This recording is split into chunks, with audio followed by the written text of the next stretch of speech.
Okay, moving on to our next session. Next up, we have Josh Howell, Chief Technology Officer for Rubrik, presenting on quantifying the financial impact of cyber attacks and their implications. As Rubrik's healthcare CTO, Josh works with the leading healthcare organizations across the country on their cyber resilience plans and business cases. His background as an infrastructure and operations leader and experience at various manufacturers and ISVs serves him well in assisting organizations that want to preserve their quality of care in an uncertain cybersecurity landscape. Josh, welcome to the summit, and I'll turn it right over to you. All right. I am getting over a cold, so I apologize in advance if I cough on occasion, but thankfully it's virtual, so we don't have to worry too much about that. Going after Ryan Party, he shared so much good information. Obviously, being at a vendor, we have a different take on how things work that is influenced or informed by the sorts of engagements we have, right? So I'm going to try to thread the needle of outlining a bunch of information that we know and have. Obviously, the FBI sees a completely different set of things and a different worldview because they're privy to a lot of stuff that we aren't. So I'm going to try and thread the needle of delivering that information while not being too vendory. So, Lisa, please interrupt with questions. I'm really passionate about this information and this space. My first exposure to ransomware, it was before I came to Rubrik. I was leading a channel partner, so think like a WWT or a CDW, and we got a call on a Friday evening from one of our best customers saying like I need 50 terabytes of flash storage by 8 a.m. tomorrow morning on a Saturday. And I tried to explain like there's really not much I can do. Distribution is closed. I can get you a quote. But that was kind of how we learned that they had shuttered at the time I wasn't working in healthcare. Five manufacturing plants, no employees were coming in. And over the course of the next couple of months, working with them day in and day out, we were showing up with Starbucks in the morning and pizza at lunch. You started to kind of detect a funk in the room because people were working and then going and laying down on cots and coming back and working again. And after 3 or 4 days of not going home, you could start to sense that. And that was kind of a brutal introduction to how impactful these attacks are to not just the organizations, but also their employees' families, etc. So today I'm hoping to give the attendees a lot of information that we've gleaned. Rubrik has been involved in over 200 ransomware attacks, helping our clients and others try and recover. So far, we've got a pretty good track record in doing that. We have opinions about what are, some of the best things that you can do. But today, I want to specifically talk about like how do we build a business case for investing? And I know it's difficult from my own background, running an infrastructure and operations team, is I never felt like we could spend enough or do enough on security. And I found that very frustrating because as an engineer, I always wanted to feel like I've done a job, it's been done well, it's finished, and now I can move on to something else. But with security, you never get that. And it's difficult to strike the right balance between what's an appropriate level of spend and what's paranoia. And so this is what we wanted to talk a little bit about today. And just going to our worldview, in all honesty, I feel like we're in a place where we can no longer pretend that the organizations that got hit didn't have the smart people working there. They had all the smart people. They had made all the right investments. They had, all of the right technologies. They were doing the right things and still are getting hit. And so, unfortunately, I think today we just exist in an era where we've adopted technology really quickly.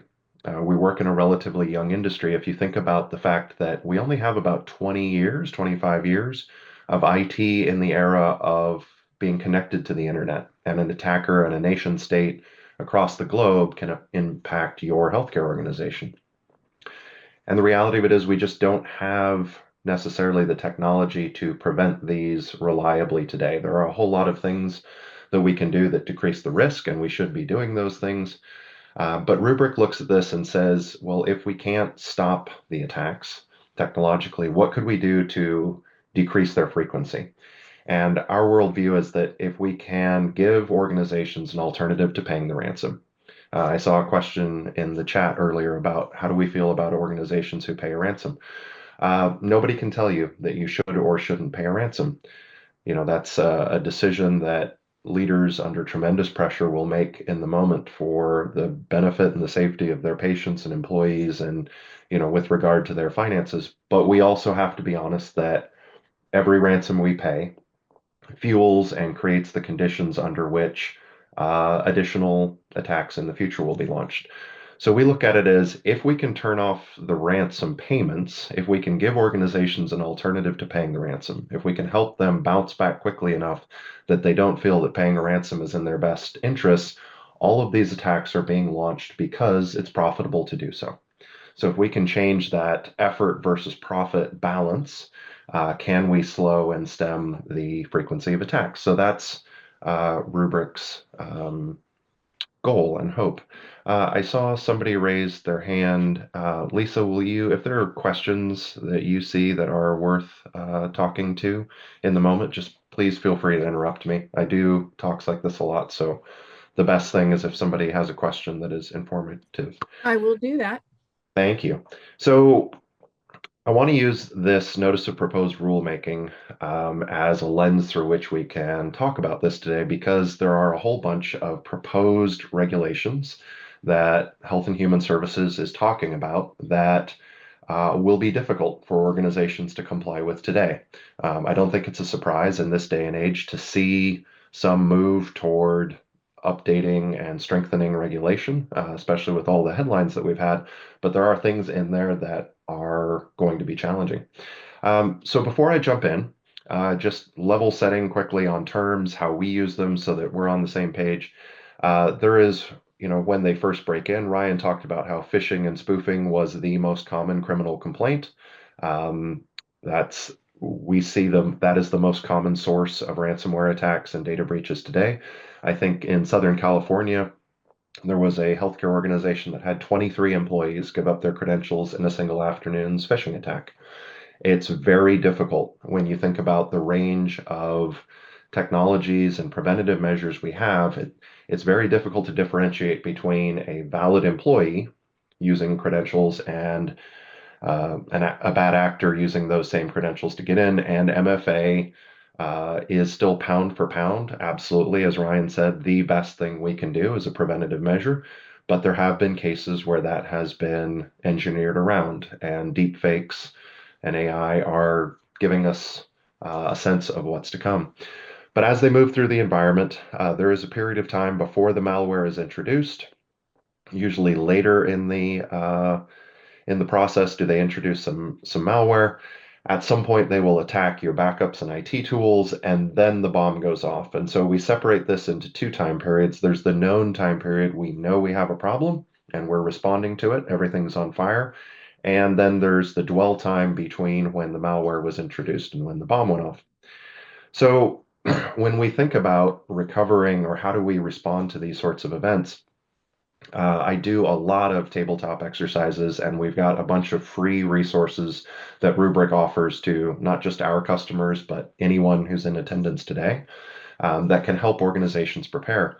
And this is something I like to walk through with attendees is let's talk about like what's your most important workloads. And inevitably, when I ask the question, somebody will list their EMR, whether that's Epic, Cerner, Meditech, what have you. And I first have to walk them back through how do people get in and out of the facility? Like, where does that source of authority for like the card swipe key badging system live? And we'll talk about that. Then we'll talk about some stories like there are healthcare organizations who have determined that actually their most critical IT application was their collaboration suite. So email, chat, video conferencing, teleconferencing, because without that, they lacked the ability to plan their response. Then there are complete wildcards that are just dependent on your facility and how it works. One organization in the Midwest got some complaints that someone had slipped and fallen on the icy sidewalk outside, and that was their first clue that facilities automation wasn't operating the way that they thought that it should. And From that, they realized the liquid in the air handlers and so forth on the roof probably isn't circulating. And we've got thousands of gallons of liquid that, if those pipes burst, could come down inside the facility. So the tier zero thing quickly became, we need to find someone who can short circuit that HVAC system and at least manually switch it on and off to prevent things from bursting and making the facility completely unusable. There are a lot of other things, so like timekeeping, so that we can pay employees. So we class these things into what we call the minimum viable hospital. If you were to try and recover, say, 20 or 30 applications really quickly to some sort of isolated recovery environment to just keep the organization running at a minimum, while forensics and law enforcement do their work and we restore trust in the environment, were backdoors or other things compromised before we recover the vast majority of the applications. I've talked to some healthcare systems that have, 400, 600 applications, and then others that number has three zeros. And so whatever that majority of applications are, is there some subset that we can get back online and running as quickly as possible? So that's what we call minimum viable hospital. And to do that, we have to start thinking about, like, why is ransomware so hard? So we've been losing IT systems for 20, 30, 40 years and restoring them from backups. Why is this so difficult? And the reality of it is that nobody has an all-encompassing tool set today that helps all of our different practitioners understand how to answer those critical questions. So often when I run tabletop exercise, I just did one 2 weeks ago down in the Bay Area, and I asked the information security folks, how will we get data back to study? And they said, well, that's the data protection team. And I asked the data protection team, and they kind of went, we thought the information security folks were going to tell us what backups to restore. So we started examining and working through that. And the information security team explained their workflow and process and how they would get to an answer of how long the bad guys had been in the environment. And I kept asking, but how will you tell the data protection team specifically which snapshots to restore? And so there's this disconnect in tools and visibility. And this is part of what makes it so difficult, right? Is they're exploiting a gap in our organization and our tool set. So this is what brings us to probably one of the worst calls I've been on recently. A couple months ago, I was dealing with a East Coast healthcare organization, and one of their leaders said, you're right, like, this is absolutely the right thing for us. You guys proved it. We got those applications you were protecting back online really quickly. It's great. But internally, IT's name is mud. Like, we can't sell anything. We agree this is what we need, but they blame us for the two ransomware attacks that happened. They had two ransomware attacks within 14 months. They had paid the ransom both times. Financially, that organization was on the brink, and they said, like, we have zero money for anything, right? And that's a very depressing place to be as an IT leader, thinking about, like, how do I make a positive impact? How do I create change when this is the status quo? And it's an unfortunate statistic. I didn't have the heart to share it on that call, but paying a ransom results in about a 60% chance that you see another attack within 6 months. And there's a reason for that, which is that organizations who pay a ransom will then get, a extortion for, we have your data. But then the next step of the value chain is that actor typically bottles up how they compromised your environment, and then they sell it to other organizations on the dark web. So backdoor access, or how they compromised you, or details about your environment. And this is what puts you at a greater propensity for follow-on attacks. So I think when we look at, should we make a certain investment, right? I know, and I tell the sales reps I work with and the organization that I help lead, that we have to understand that IT people have 100 things to get done every single day and time for 19 of them. And there are many, many projects that are competing for attention. And I was working on an abstract for an upcoming talk, and I had a healthcare leader say, don't talk about money, just talk about patient care. And while I understand the sentiment, the reality of it is we all operate inside of financially constrained environments. We don't have unlimited funds. We have to make justifications of if we fund this project, we're not funding this other project. I had the CIO and a friend of ours tell me that every dollar I spend with you is a dollar that doesn't go to curing some child's cancer. And that's wow, that really puts it in perspective. So we understand that dollars are scarce. And I think so many leaders, when they consider and when they look at headlines, they see a ransom demand, they see an outage, usually measured in weeks, multiple weeks. And their perception is that this is the financial impact of the ransomware attack. These are the headline grabbing items. And unfortunately, that represents about 10% of the known costs and impacts of a ransomware attack. So when we look at, what's visible versus invisible, Deloitte released a really good study called Beneath the Surface of a Ransomware Attack.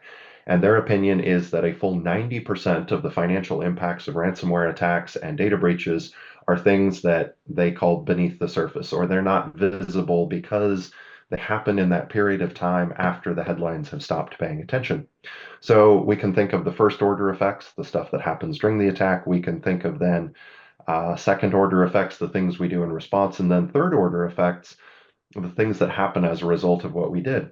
So let's just talk really quick. Second order effect, patient notification.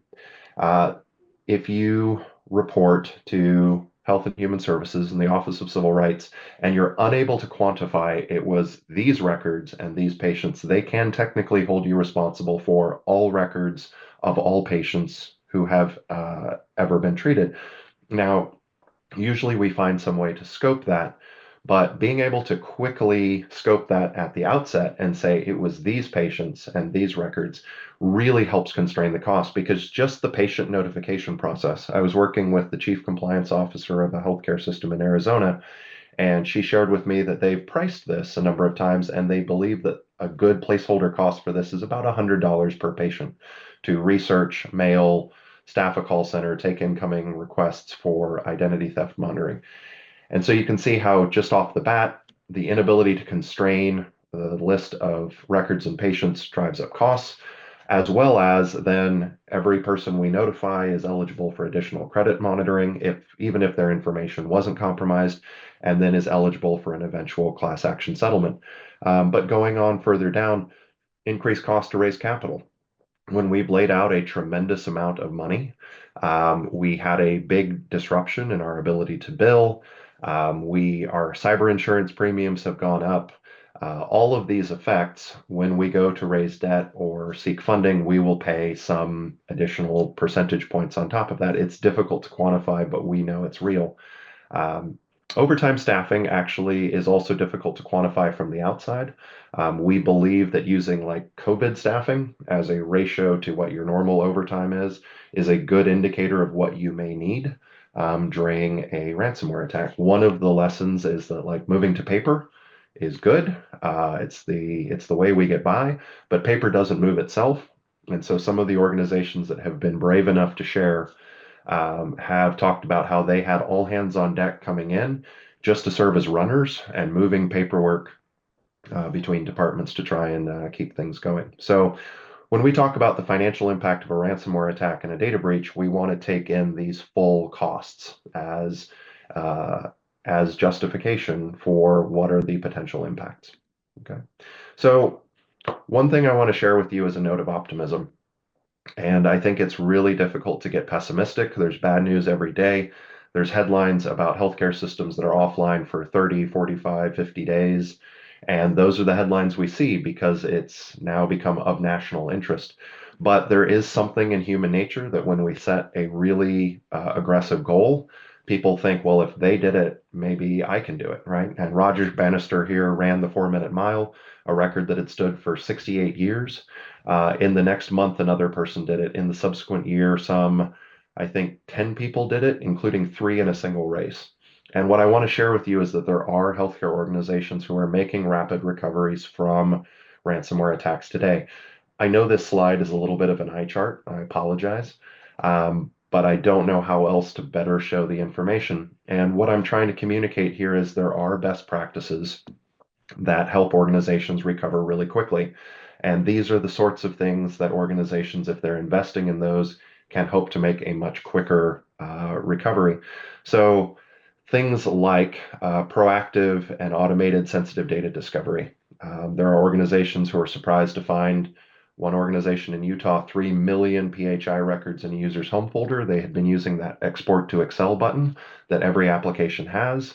They had 10 years of spreadsheets downloaded every week, built up in a user's home folder. They were able to create that person some reports, ask them to please, for the love of all that's holy, let's delete that massive amount of unprotected PHI. That's the sort of thing we need to do to reduce the scope of a data breach. Ransomware monitoring, ability to quickly get together and start communicating. The nucleus of an isolated recovery environment, whether that's on some cloud, whether that's on-prem, whatever that is, having an idea of I'm not going to be able to trust production environment for a while. I need a place to quickly restore so that you can immediately start running your threat hunting, having an established threat hunting practice. So as Ryan Party, mentioned, they're going to deliver a list of indicators of compromise. Your incident response vendor or the FBI or whoever you're working with will at some point say, here's a list of IOCs. That could be something like Yara rules, or it could be hash values. About 80% of threat hunts that we see are hash values. You don't want to be trying to develop scripts and do something on the fly. You want to be able to copy paste that into some tool and run it against your historical data, we believe. Be able to quickly quarantine that and then run pre-automated playbooks to recover. So going back to the notice of proposed rulemaking, the Office of Civil Rights and Health and Human Services is mandating two things if these rules are adopted. One is that we have a continuous and ongoing idea of where our EPHI is in our organization. So we don't believe, Rubrik doesn't believe that that's going to be possible to do that through a manual written documentation process. So we're making comments and trying to get them to accept the idea that what if you have automated tools, does that work as documentation? The other thing that they're talking about is a 72-hour timeline to restore the critical applications. So going back to that minimum viable hospital, 72 hours is aggressive.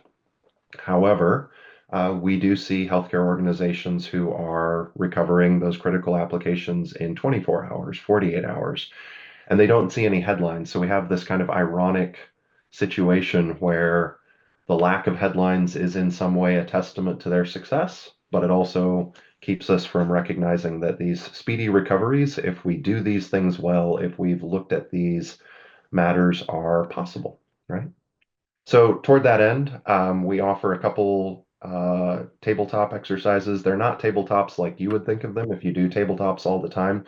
This is more of an immersive experience focused on the regulatory, business, legal, and compliance standpoints, but you get to watch the leaders of healthcare organization debate hour by hour as they go through the attack, the decisions they have to make, and what comes out of it. I deliver these a lot. We inevitably get really positive feedback that it was powerful, and they ask us to come back and would you run this again for this other group of leaders? Now, toward quantification, there are things that you should know. We have ingested over 100 third-party case studies, facts, figures, etc. We base this engagement that we do, again, complimentary, on a deep understanding of cyber resilience and cybersecurity and understanding the factors that go into that. But we'll deliver to you something that looks like, here's a current score out of 5, here's a range of financial impacts. And this is a summary of what that looks like. So we can develop this now for just about any healthcare organization. The key factors for us is to understand how big or small you are related to the median, but we can actually show for this organization, and I've taken out their name, They're about 5 times the median, which is actually quite small. The median is 1 to 2 hospitals and, somewhere in the range of 250 beds.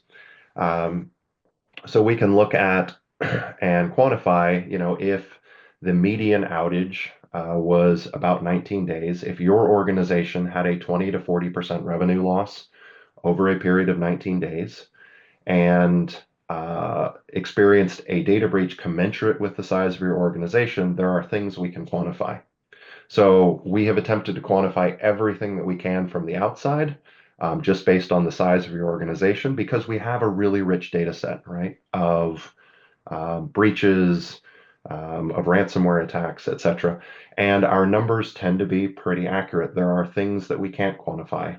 Overtime costs are difficult from the outside, but usually we can work with somebody from FP&A or a CFO for IT to arrive at some of those data points. But it takes about an hour. I've done this with a number of organizations across the country.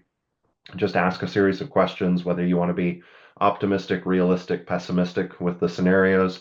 But we'll deliver something like this to you and walk you through all of the math of how do we arrive at these estimates. And then also break that down to, excuse me, if we could reduce that to say 4 days of downtime, what does that look like, right? And if we could reduce the data breach by say 70%, what does that look like? And so then you can arrive at a cost of every 24 hours that we recover more quickly is worth about this amount of money. And hopefully, whether you're talking about a solution like Rubrik or perimeter security or IDS, IPS or an MFA project or employee education, that you then have a sense of, is this investment worth it, right? What's at stake? Because what we want you to do is take into account the full amount, the full impact over, a period of say the first 5 years instead of just the headline grabbing numbers of the immediate outage. So just a couple other quick things. We do have hands-on training. That's more for practitioners, hands-on keyboard. It's our tools. We think they're good, but we might be biased to do threat monitoring, threat hunting, sensitive data discovery, orchestrated application recovery in a lab environment. We do this all the time. It's complimentary. Happy to run that for your teams. A look, and it's scenario based again, hour by hour. This is what happens. Here's what we need you to do. Now we walk you through how to use the tool set.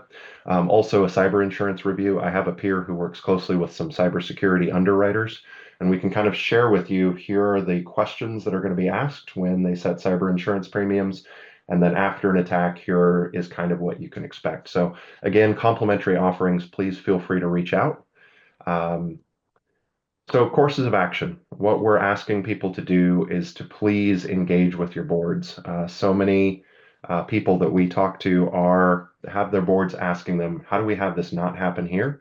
And I think quantifying it and having a discussion about risk. What we can't allow is risk denial. We need them to either accept the risk or fund risk reduction. I think this can be IT's best hour. I think there is reasons to be optimistic. There are brave organizations like Ardent, if you were at one of our recent conventions, who shared, here was our experience over 4 months. It took 85,000 hours of employee time to recover, and their willingness to share helps the rest of us learn lessons that we can apply on how to prepare for what's going to be a tough time, but hopefully something that we can shine. Hey, Josh, Yes, couple of Lisa. questions real quick I'd like to squeeze in. The first is with regard to your quote on the 60% recurrence rate of ransomware attacks for those who pay ransom. Do you have a citation or a source on that? Because I think folks would love to be able to cite that and quote that to their executive management. Yeah, let me see if I can get something and I can share it with you. There are a whole bunch of them, third-party articles. We also did a study with like University of Minnesota, Permiso, Unit 42, Mandiant, and some others that across like 1,600 organizations. So there are a number of different sources, both from Rubrik and non-Rubrik, that I'll share with you. And real quick, I'm going to squeeze this in. How do ransomware attacks lead to reduced Medicare and Medicaid reimbursement rates? If you have a quick answer on that. Yeah, that's a good one. And why I couched it as possible is I've had compliance officers tell me that's a thing. I've had other people, and I can't really determine whether that is a thing or not. There is evidently a potential of like if negligence was found or something for something to be reduced, but we're a little iffy on that one, so we don't build it in. But that's a question that we're still trying to nail down. Nobody seems to Okay, have a great answer on that. Of great. Thank you very much, Josh. Thanks for participating today. Wonderful course. presentation.